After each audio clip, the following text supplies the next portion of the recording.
Alors, je vais dire un propos qui va scandaliser plus d'un, mais excusez-moi, la vérité n'a pas d'amis, il faut la dire.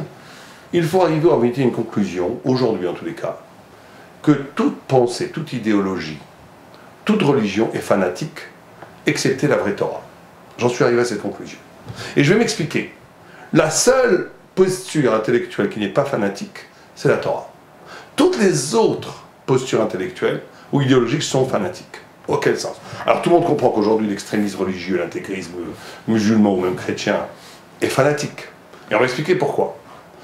Mais en face de ce fanatisme religieux, voit le jour un fanatisme matérialiste qui n'a rien à envier au fanatisme religieux, si ce n'est peut-être la violence physique, ce sont des gens qui tuent personne, heureusement. Mais en tous les cas, au niveau idéologique et intellectuel, c'est le même fanatisme. On a face à face deux fanatismes qui se ressemblent et en réalité qui s'auto-alimentent. On a un fanatisme où l'assertion d'une idée, d'une croyance, l'emporte sur le réel. C'est-à-dire, je crois tellement que ma religion est vraie, que tout celui qui n'y croit pas doit être détruit. On va dire que c'est ça l'explication du fanatisme élémentaire, primaire, primitif. On est en face à un danger de cette affirmation, et face au relativisme de l'Occident qui a amené à un naufrage intellectuel et spirituel, il y a une réaffirmation des valeurs républicaines, d'une laïcité et du matérialisme. Et on a là un fanatisme aussi fort, puisque les gens sans honte affirment de façon absolue qu'il n'y a pas de Dieu, que on vient tous de la nature, qu'il y a une horloge préhistorique qui gouverne toutes les façons de penser et d'être dans toutes les natures. Or, tout le monde comprend que cette affirmation est fanatique, dans la mesure où elle n'est pas prouvable. De la même façon qu'on ne peut pas, peut-être, prouver que Dieu existe, et qu'en tous les cas que sa religion est vraie, en l'imposant aux autres, on ne peut pas non plus prouver que l'athéisme et le matérialisme est vrai, puisque peut-être qu'il y a un Dieu, en pure logique. Vous avez un cosmos, il y a deux solutions, ou ce cosmos est créé tout seul, ce qui est un peu vraiment du fanatisme, ou puisqu'il n'est pas éternel, puisqu'on a prouvé aujourd'hui qu'il y avait un début du Big Bang.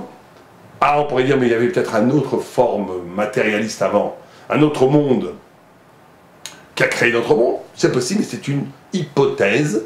Et donc d'y croire à 100%, comme beaucoup aujourd'hui de philosophes le présentent, c'est du fanatisme autant que de croire à un prophète qui est descendu sur terre pour nous donner la bonne nouvelle. Il n'y a pas de différence au niveau de la posture intellectuelle, au niveau de la démarche logique, au niveau même de la démarche épistémologique. Il n'y a aucune différence entre les deux attitudes, puisque les deux partent d'une hypothèse qu'ils affirment comme quelque chose de vrai et de sûr.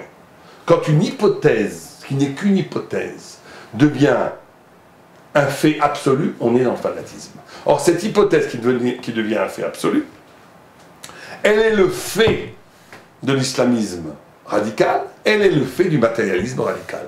Donc on est, et les deux aujourd'hui s'auto-alimentent, on est dans un double refus. Et on a des gens qui affirment que leur religion est la seule vraie et qui veulent couper la tête à tous ceux qui ne veulent pas l'entendre. Et on a en face des gens qui disent que la religion c'est des foutaises, que tout ça c'est de la superstition, que tout ça c'est des rêves, et qu'on n'a que la nature, il n'y a que ce que l'on voit, et que d'où est-ce qu'on vient, on ne sait pas, comme on ne sait pas, il n'y a rien eu, donc il n'y a rien. Donc croire au rien, mais c'est une croyance. Croire en Dieu ou croire en rien, c'est la même posture intellectuelle, spirituelle, idéologique, épistémologique. Donc, vous allez me dire, on est tous condamnés au fanatisme, puisque à l'origine, on ne sait pas s'il y a ou il n'y a pas autre chose que la matière. Puisqu'à l'origine, la matière ne peut pas délivrer le secret de son origine. Puisque la transcendance nous est cachée. Puisqu'on n'a que ce qu'on a devant nous. On est condamné à être comme un être qui naîtrait dans un château. Et le château serait fermé, verrouillé de tous les côtés. Il y aurait de quoi vivre toute une vie dans le château. Et on ne saurait pas qui c'est qui nous a mis dans ce château. Peut-être c'est un hasard, peut-être c'est quelqu'un, on ne sait pas. Donc comme on ne sait pas, on est condamné au fanatisme, vous allez me dire. On est condamné au fanatisme. Donc on ne sait pas. Donc on doit être fanatique. Donc chacun choisit selon sa tradition, selon son éducation, selon ses humeurs, selon sa psychologie, selon son cheminement psychanalytique. Chacun choisit si ça lui convient de croire en un être transcendant et en sa religion, ou ça lui convient de ne pas croire, parce que s'il préfère, c'est plus facile pour lui de ne pas avoir de références transcendantes, et voilà, il va s'éclater pendant 70 ans, manger, boire, faire des bêtises, mourir. Bon. Mais alors, vous allez me dire, les deux c'est du fanatisme. Et même l'agnostique c'est du fanatisme. Pourquoi? Parce que l'agnostique, qu'est-ce qu'il dit? Je sais pas. Mais il fait de son je sais pas une position, une position a priori qui fait que Donc c'est la meilleure façon. Non, parce que ne pas savoir, c'est peut-être pas non plus une solution. Donc qu'est-ce qui reste? Ben, il reste ce que la Torah appelle, et c'est ça qui va nous faire des ennemis, que l'origine, ce qui a créé le monde, ce qui est avant, fait un petit coucou à la création, ce qu'on appelle la révélation. Et le peuple juif, par le mont Sinaï, a été salué par le Créateur dans une alliance directe où il lui donne des informations logiques, intellectuelles, repérables. On n'a pas le temps ici de développer, mais cette révélation est prouvable, ça c'est prouvable, qu'il y a eu révélation. Puisqu'au moment de la révélation, il y a des informations, des milliers d'informations qui sont données à la Torah, qui de façon matérialiste, de façon logique, n'étaient pas connaissables au moment du don de la Torah. Donc si le don de la Torah prévoit à peu près 1000 événements qui vont se passer dans l'histoire et qui sont tous avérés, c'est qu'on est dans un rapport logique méta-matérialiste. Au-delà, il faudrait que la personne puisse voir l'avenir, voir l'avenir, bon. Et il y a encore des milliers de détails qui font que nous savons qu'il y a révélation.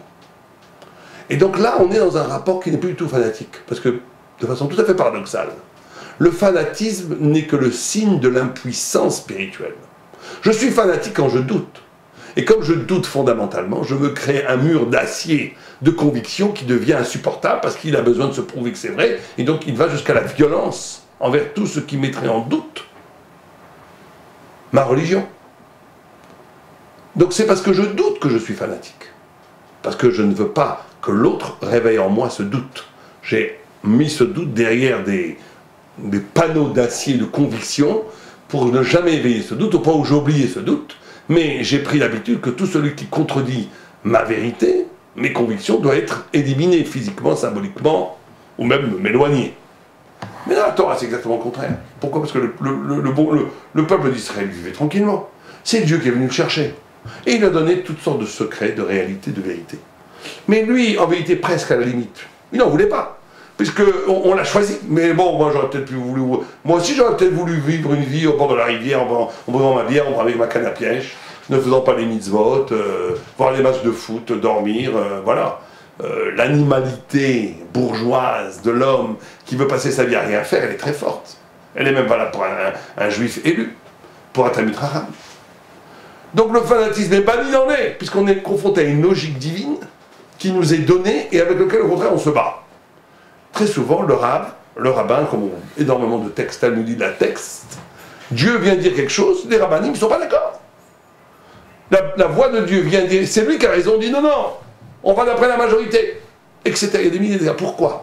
Parce qu'on nous a donné une logique divine qui n'est pas basée sur la conviction. Pas du tout une histoire de conviction. C'est pas de la conviction psychologique, c'est de la révélation qui révèle l'organigramme, le mécanisme intérieur de la vérité d'avant le monde, comment il s'applique dans le monde. C'est ça toute la Torah. Et comme on est l'héritier de cette lumière préhistorique, de cette lumière précosmique, de cette lumière qui a fondé la vérité et la réalité, il y a donc un rapport très fortement intellectuel, de débat presque scientifique, sur la pertinence de ce principe lumineux à un cas donné ou pas. Et donc on est dans une logique qui n'a aucun rapport avec la conviction fanatique, mais qui a rapport avec la déduction intellectuelle et spirituelle d'une révélation éminemment transcendante qui est donnée à l'homme. Et donc, la Torah ayant ce privilège, et tout le monde le comprend, même historiquement, toutes les autres religions, toutes, elles sont toujours le fait d'un homme qui a une révélation. Un homme qui voit un lotus, un homme qui à un moment donné écoute des voix, un homme qui dans le désert écoute des voix. C'est toujours un homme. Donc par définition, on est dans la conviction. Parce que qui veut dire que cet homme n'a pas déliré, n'a pas bu un verre de trop et qu'il ne s'est pas mis à délirer. Donc je ne sais pas. Mais le peuple juif, c'est pas du tout comme ça. C'est pas un homme qui a eu des voix, c'est tout le peuple juif qui a vu Dieu. Sur le mont Sinaï, 3 millions de personnes, 3 millions de personnes. C'est quelque chose qui ne s'invente pas. Et surtout, c'est quelque chose qui a marqué, qui a tatoué l'âme de chaque juif à jamais, malgré lui. Donc on n'est plus du tout dans la conviction. Celui qui affirme une conviction, il est faible. Celui qui se débat avec la révélation, il est fort. Et donc la Torah est la seule posture intellectuelle, la seule délivrance spirituelle et intellectuelle qui donne la possibilité d'un accord entre la vérité et la liberté, entre la vérité et l'esprit critique. Il n'y a pas une page dans le Talmud qui n'interroge pas, qui ne pose pas de questions, qui ne dit pas peut-être que c'est pas vrai, qui me dit que ce que tu me dis est prouvable, etc. C'est pas un hasard si énormément de scientifiques étaient juifs. Le nombre de scientifiques juifs, en pourcentage, je sais pas, le peuple juif représente 0,5% de la population mondiale, mais moins. Beaucoup moins, puisqu'il y a 6 millions de personnes. 6 milliards de personnes, il y a à peu près 13 millions de juifs. Calculé, c'est 0,05, je sais rien. Et ils représentent à 20 à 30% des scientifiques. Pourquoi? Alors que la moitié des juifs étudient la Torah et ne s'occupent pas de science. Pourquoi? Parce que simplement l'esprit d'analyse, l'esprit de anti-idolâtre, d'originel. L'anti-idolâtrie, c'est aussi l'anti-idolâtrie intellectuelle.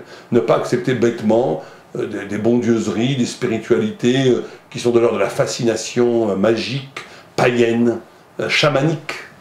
Le juif est toujours un rapport critique. Pourquoi il a un rapport critique? Parce qu'il a vu la vérité. Quand on a vu la vérité, on ne peut pas lui vendre des camelotes. Alors, on ne peut pas lui vendre des camelotes, même métaphysiques et même très spectaculaires. Il n'y a jamais eu de dictateur dans le peuple d'Israël. Pourquoi? Parce qu'on n'arrive pas à nous fasciner. Pourquoi est-ce qu'on a déjà été fasciné par Dieu? Celui qui a un rapport avec la divinité ne pourra pas après avoir un rapport avec les idoles. C'est impossible.